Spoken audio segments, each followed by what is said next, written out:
Du siège de l'hôtel de la primature et en route pour la réunion bilatérale qui a eu lieu au Palais des Congrès, le cortège des deux chefs du gouvernement a marqué une escale au mausolée Marien Ngouabi pour le dépôt de la gerbe de fleurs et le recueillement sur la tombe du président Marien Ngouabi.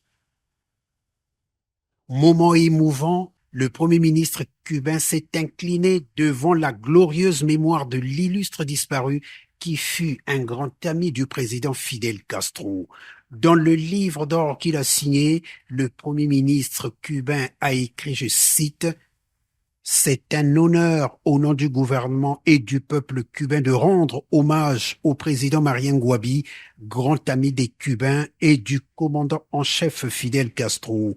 Il a été le promoteur des relations de coopération entre nos deux pays. » Fin de citation.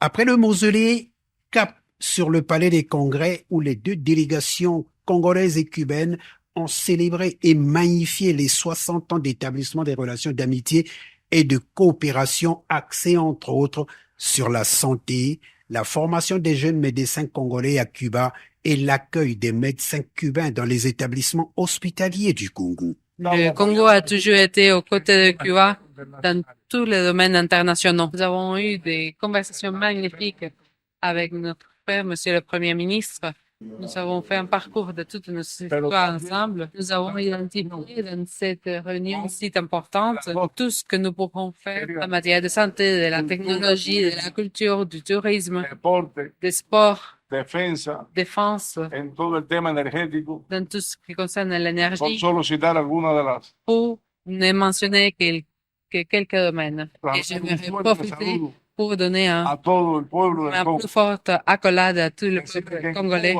et dire qu'à Cuba, on vous aime beaucoup. Vous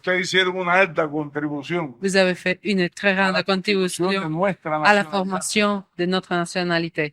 Cette visite historique, la première du genre d'un haut dirigeant cubain, témoigne de l'étroite relation de coopération entre les deux pays. Cuba et le Congo, c'est deux pays, deux peuples, mais un destin commun, une histoire commune, une mémoire et un avenir partagé.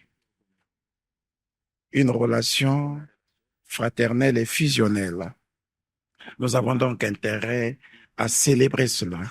Et c'est ce que nous avons magnifié au travers des rencontres que nous avons depuis hier.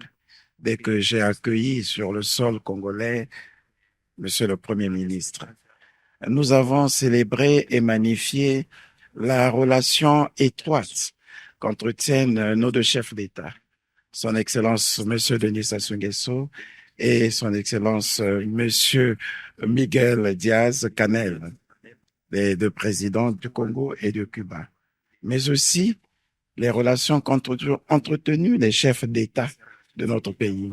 Vous l'avez vu venir s'incliner devant la glorieuse mémoire du commandant Marien Ngouabi, grand ami de Fidel Castro. Ce qui veut dire que les relations entre les deux pays remontent de bien longtemps. Et c'est tout cela que nous avons célébré encore aujourd'hui lors de nos rencontres. L'agenda de la visite officielle du Premier ministre cubain à Brazzaville prévoit pour ce soir un dîner officiel offert par le Premier ministre congolais à son homologue cubain avant son retour ce mercredi.